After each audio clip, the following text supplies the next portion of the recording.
Hello and welcome to COM3026 Distributed Systems class.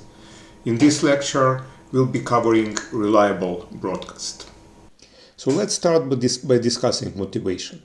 Do we really need reliable broadcast as a separate primitive, separate service? And the answer is, of course, yes. Broadcast is very useful for many distributed applications and services. So the general pattern for the applications that would benefit from reliable broadcast are those in which processes subscribe to notifications, to data notifications published by other processes. So here are some examples. You can think about the server that consumes a stream of stock price updates from the stock market and then redistributes the updates to the subscribers that are interested in specific stocks, in the value of the specific stock. So what's the best way to achieve it is to use broadcast. So another example has to do with tracking geographical locations of vehicles or ships or airplanes at real time. So every time a vehicle changes a location, the new location is being broadcast to everyone who is interested to know where this vehicle is located at the given moment. So in which context this can be useful? So for example, for implementing various traffic management applications. Yet another example is massively multiplayer online games, which are hugely popular today.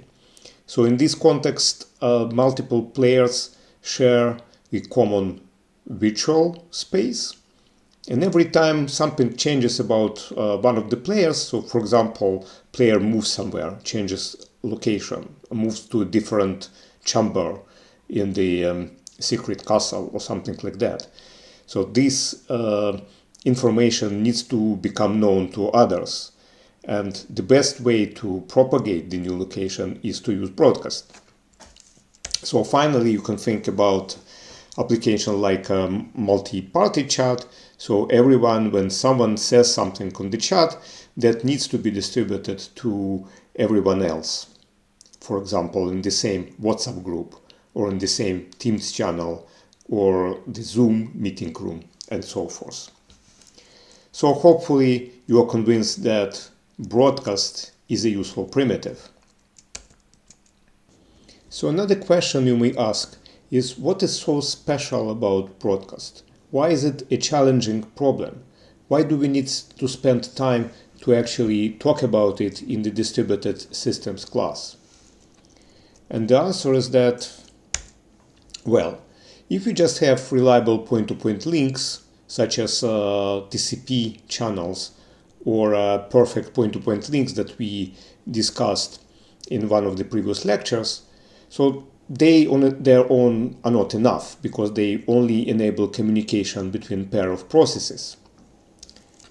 But then you may ask, okay, so if I have reliable point-to-point links, why I can't just iterate over the set of destinations and then broadcast the message that I want to every such destination using these point-to-point links.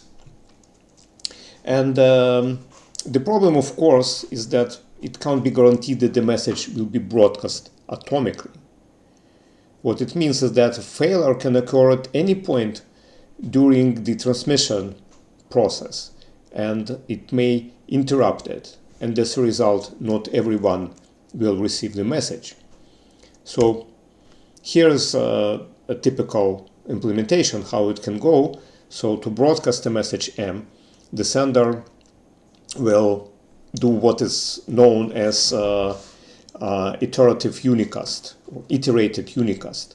So it will go over the set of destination processes, and for each such process, it will send the message it needs to send, M, to that process via a available reliable point-to-point link. So now imagine that we go over these processes and then at some point the sender crashes and it did not manage to complete transmission to all processes it had to send the message to. So that's a major complication, and it can actually represent a problem for some applications. And why that could be a problem? Simply because the consistency of data or consistency of representation of the common context or a common environment that a broadcast is using to update might become inconsistent.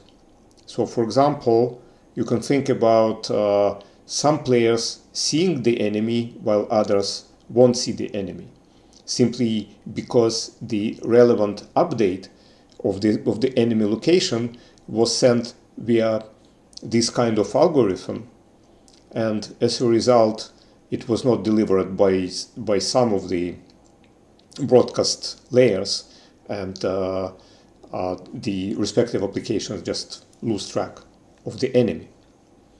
Okay, so this loss of consistency is the major problem, and for that reason we actually need to think how we make broadcast more reliable, right? So here this reliable here is not accidental. So if we have something like that, we have an unreliable broadcast, okay, and that may cause problems. So we need something which is better than that. In many cases we need a reliable broadcast. So given that, let's discuss reliable broadcast. So we will introduce a number of reliable broadcast abstractions, and we will consider 3 of them. So one is called best effort broadcast, the other one is called reliable broadcast or regular reliable broadcast. We will simply refer to it as reliable broadcast for brevity. And the third one is called uniform reliable broadcast. And they basically go, as we will see, in the order of increasing reliability level. Okay? So for these primitives, we do the following. So we first introduce their specifications and discuss their specifications in some detail. Okay, so for all 3 of them. And after that, we'll talk about the algorithms implementing these primitives, about their performance and failure tolerance.